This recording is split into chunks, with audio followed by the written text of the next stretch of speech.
안녕하세요. 공방을 운영하며 행복한 하루하루를 만들어가고 있는 30대 여성입니다. 오늘도 원래는 회원님들과 커피 한잔 하면서 비누를 만들어 보려고 했는데 비도 오고 날씨가 스산해서 그런가 다들 이런저런 이유로 다음에 하면 안 되냐고 하더라고요. 그래서 스케줄을 조정하고 나니 모처럼 시간이 생겨서 익명의 힘을 빌려 제 이야기를 좀 해볼까 합니다. 새해가 밝은 만큼 처음이자 마지막으로 저에게 있었던 그 일을 털어놓고 새 출발을 하고 싶은 마음도 들었으니 말이죠. 이제는 남편이라고 부르기엔 너무나 먼 사이가 되어버렸지만 편의상 남편이라 칭하겠습니다. 남편하고는 6년 전, 그러니까 제 나이 27의 친한 친구의 소개로 만났어요. 당시 저는 사귀던 남자친구와 헤어지고 무척이나 힘든 시간을 보내고 있었거든요. 그리고 그런 저를 보다 못한 친구가 주변에 물어물어 몇몇 소개팅 자리를 만들었고 남편도 그들 중 하나였지요. 여담이지만 당시 저에게 호감을 표현한 사람은 3명 정도 있었는데 남편이 가장 말수가 적고 약속 시간을 잘 지키더라고요. 그리고 저를 힘들게 했던 전 남자친구라는 작자는 말이 많고 거짓말에 아주 능수능란했기에 그와 정반대였던 남편에게 제 마음이 끌렸던 것 같네요. 적어도 시덥잖은 소리 안 하고 저를 속이지는 않을 것 같았으니까요. 아무튼 그렇게 어떻게 보면 별 시덥지 않은 이유로 남편을 선택했고 연애를 시작했습니다. 이후로 사귄 지 3년째 되던 해에는 남편이 프로포즈를 해왔고요. 그런데 남편이 프로포즈를 하면서 하는 말이 양가의 도움 없이 두 사람의 힘으로만 시작하고 싶다대요. 그래서 제가 도움을 받을 수 있으면 받는 게 좋지 어째서 그러냐 했습니다. 사실 처음부터 고생하기도 싫었고 남의 눈이 신경 쓰였거든요. 먼저 시집간 친구들 중에는 아파트를 받았네, 외제차를 받았네 하는 경우도 있었는데 아주 바닥부터 시작하고 싶지는 않았던 게 솔직한 제 마음이었죠.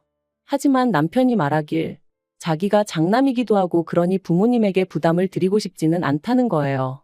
그래서 제가 이 이야기를 친정에 전하니 친정아버지는 그게 무슨 똥자존심이냐며 화를 내셨습니다. 그리고는 자식이 안 받는다고 해도 부모 마음이란 게 그런 게 아니라면서 아마 결혼 이야기 나오면 그쪽에서 먼저 얼마라도 해줄 거라 들 테니 저더러 걱정 말라 하시더라고요. 그런데 이게 웬걸. 상견례 자리에서도 시부모님은 돈에 관련돼서는 한마디도 없으시대요. 그저 고장난 로보트처럼 다 큰 애들이 좋아서 한다는데 알아서 할 거란 소리만 하셨으니까요. 그리고 이 일로 저희 친정아버지께선 남편 집안이 아무래도 이상하다 하시며 결혼은 없던 걸로 하라셨습니다. 참고로 저희 친정어머니는 제가 중학생 때 돌아가셨고 그래서 이후로는 친정아버지가 저랑 오빠를 키워주셨어요. 특히나 저는 둘째고 딸이다 보니 불면 날아갈 듯 아주 애지중지 키워주셨죠. 그러니 제가 제대로 된 대접도 못 받고 시집을 가는 것 같아 무척 속상해 하셨던 거예요. 하지만 당시에 저는 그런 친정아버지의 속내는 이해하지 못하고 그저 결혼을 반대하신다는 사실이 야속하게만 느껴졌습니다. 한편으론 그런 시부모님에게 꼼짝도 못하고 눈치만 보는 남편이 너무나 신경 쓰였고요. 어째서인지 남편은 어떻게든 내가 챙겨야겠다는 그런 생각까지 하면서 말이죠. 그래서 못 헤어진다고 친정아버지 앞에서 울고 짜고 말 그대로 난리를 쳤어요. 그리고 결국 자식 이기는 부모 없다며 친정아버지께서 그렇게 남편과의 결혼을 허락해 주셨습니다. 신혼살림도 친정아버지의 도움을 받아 아파트에서 시작할 수 있었고요. 그런데 그렇게 결혼식을 올리고 얼마 지나지 않았을 때였어요. 회사 창립 기념일이라 저는 집에 남게 되었고 남편은 평소와 다름없이 출근을 했는데 막상 모처럼 혼자 집에 있으려니까 뭔가 어색한 거예요. 그래서 뭘 할까 고민하다 마침 날씨도 여름에서 가을로 넘어가고 있겠다. 집 청소나 하면 딱이겠다 싶더라고요. 그래서 안방부터 시작해 평소에 손이 잘 닿지 않았던 부분들까지 구석구석 쓸고 닦기 시작했습니다. 그리고 그때 남편의 책장 가장 윗칸에서 오래된 사진 몇 장이 떨어졌는데 사진 속 꼬마가 낯설지 않았죠. 바로 저희 남편이었으니까요. 사실 몇 번이나 예전부터 남편에게 어렸을 때 사진 좀 보여달라고 했었는데 그럴 때마다 이사하면서 다 없어졌다고 했었는데 이렇게 버젓이 몇 장씩이나 가지고 있었다니 반갑기도 하면서 동시에 황당하고 어이없기까지 하더라니까요. 그리고 그때 어린 남편을 애정어린 눈빛으로 바라보고 있는 웬 여자분이 제 눈에 들어왔습니다. 제가 한번 본 사람 얼굴을 쉽게 잊지 않는 편인데 결혼식 때 본 친척분들도 아니었고 정말 처음 보는 분이더라고요. 게다가 어쩐지 남편이랑 닮은 것도 같고. 그래서 그때부턴 청소고 뭐고 오로지 남편의 퇴근만을 기다렸습니다. 이게 다 뭐냐고 묻고 따질 생각만 하면서 말이죠.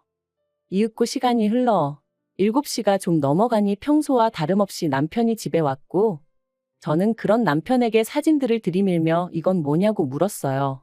어렸을 때 사진은 다 없어졌다더니 보란듯이 당신 방에 있더라고.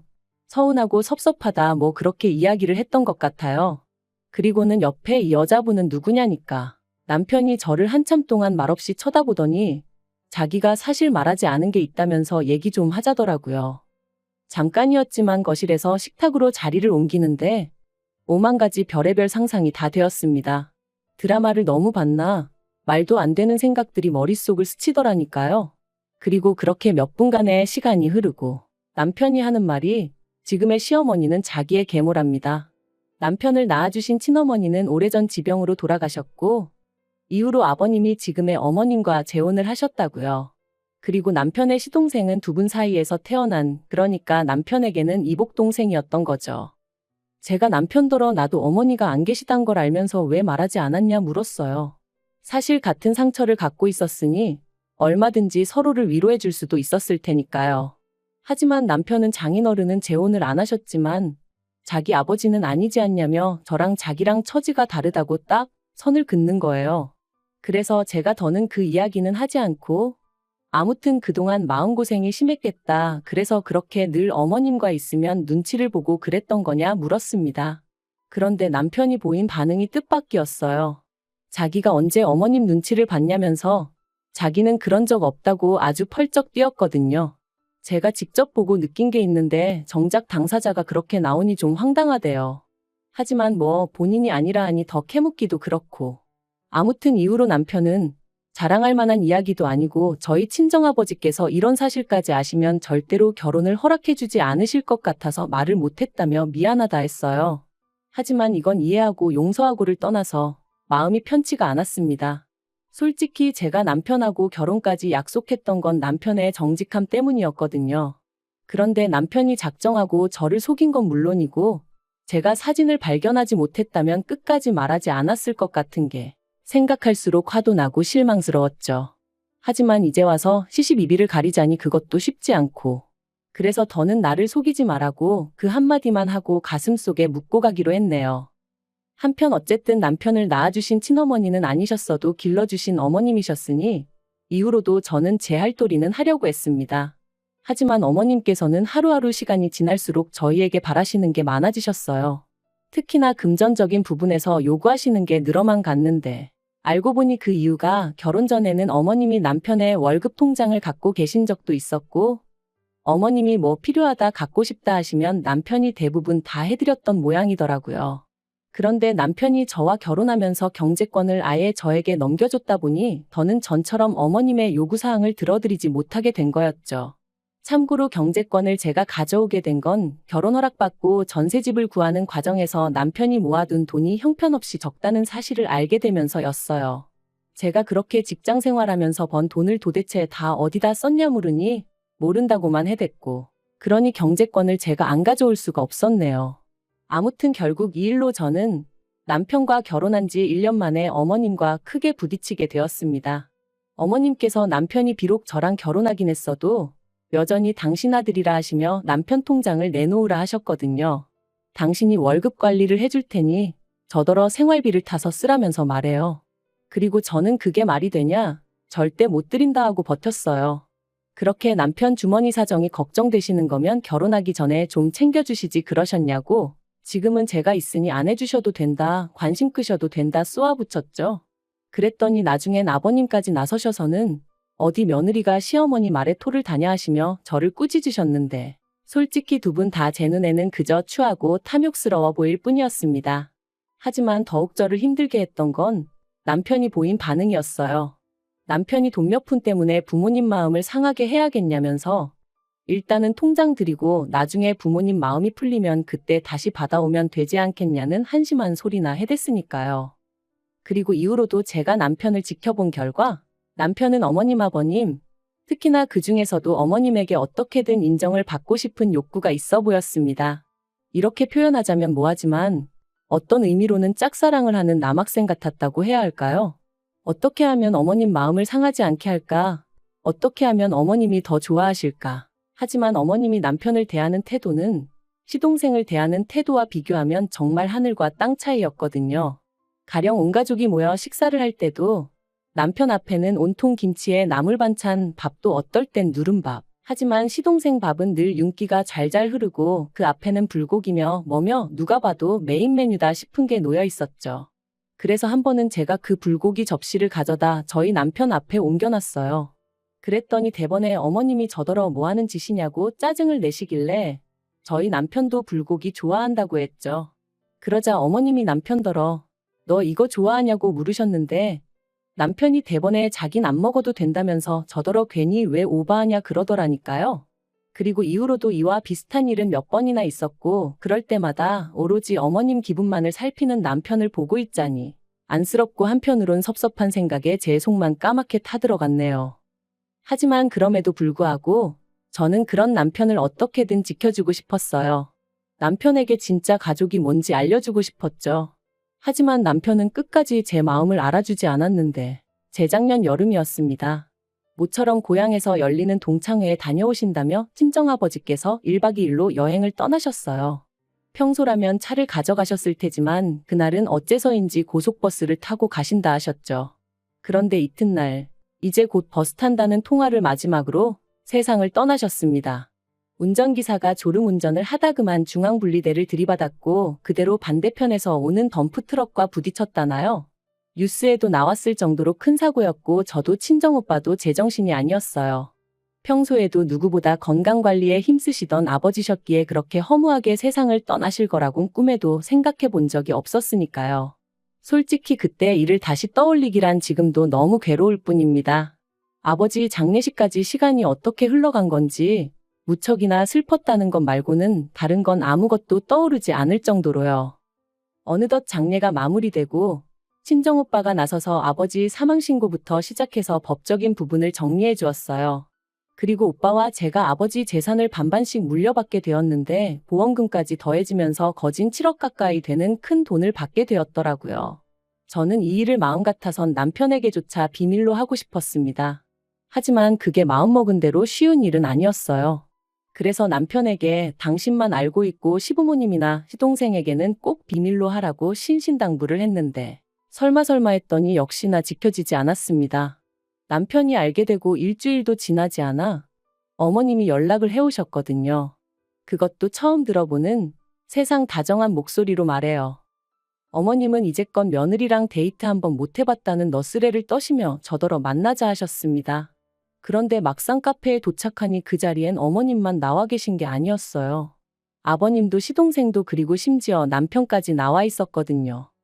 어머님은 단도직입적으로 이야기하겠다 하시더니 사돈이 재산을 꽤 많이 남기셨다 들었다며 저더러 앞으로 그 돈으로 뭘 할 거냐 물으셨습니다. 저는 아무것도 안 할 거라고 대답했고요. 실제로 당시엔 돈이고 뭐고 계획을 세우고 그럴 만한 마음의 여유도 없었던 게 사실이었죠. 그런데 제 말뜻을 어머님은 어떻게 이해를 하신 건지 그럼 잘 되었다 하시면서 그중 3억을 당신한테 달라셨습니다. 어이가 없어서 왜 그러시냐고 물으니 시동생 장가도 가야 하고 당신들 사는 아파트도 너무 낡아서 이사를 갈까 하신다나요? 황당해서 그러니까 그 돈을 왜 저한테 달라시냐고 물었어요.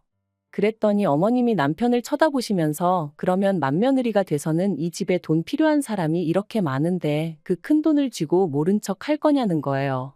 그리고 그런 어머님의 말씀이 끝나기가 무섭게 남편이 저를 바라보면서 저더러 저답지 않게 왜 그러냐고 가족끼리 돕고 살아야지 그러는데 제가 남편더러 이게 가족끼리 돕는 것 같이 보이냐 되물었어요. 지금 어머님 눈에는 당신은 호구로 보이고 나는 그 호구 마누라로 보이니까 저러시는 거라고 덧붙이면서요. 그랬더니 남편이 저더러 말 조심하라대요. 제가 더 들을 것도 없다고 먼저 일어나겠다 했습니다.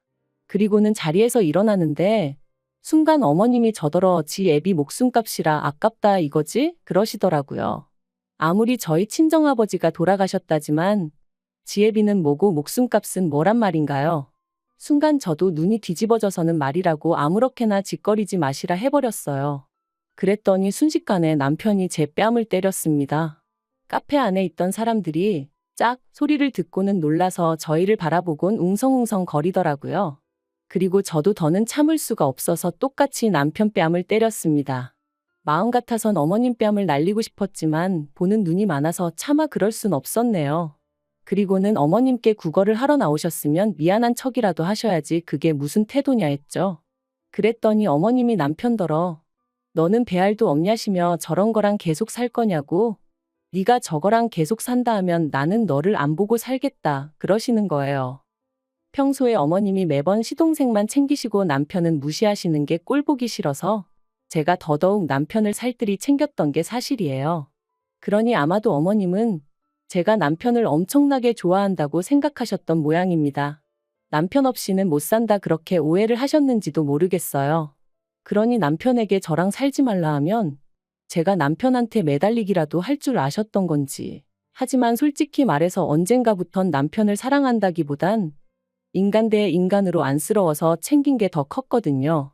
그리고 친정아버지 마음을 그렇게 아프게 하고 시집을 왔는데 차마 이혼하는 모습은 보여드릴 수가 없었으니 어떻게든 참고 살아보려고 했던 것도 있었고요. 그런데 이런 제 속도 모르고 자기들끼리 난리부르스 추는 꼴을 보고 있자니 기도 안 차더라니까요. 그래서 남편이 뭐라 말을 하기도 전에 내가 안 산다고 그랬습니다. 더는 이 막장 집구석의 며느리 더러워서 못 해먹겠다 했죠. 그리고는 남편더러 정신 차리라고 네가 앞만 날고 기어봤자 어머님 눈에는 호구자식일 뿐이다 해버렸네요. 그리고 결국 그날을 마지막으로 남편과 저는 일사천리로 이혼을 했습니다. 남편은 어머님이 너무 완강하셔서 어쩔 수 없다며 저더러 끝까지 어머님한테 용서를 구하라고 그러면 이혼만큼은 안 해도 된다는 식이었는데 그런 말을 하는 남편을 보고 있자니 딱하기도 하고 한심하기도 하고. 그런데 더 황당한 건 이혼이 확정되고 나서야 어머님께서 연락을 해오셔서는 저더러 왜 재산을 네가 다 가져가냐고 난리시더라고요. 그래서 남편이 뭘 기여한 게 있어야 나눠 가질 거 아니냐 했습니다.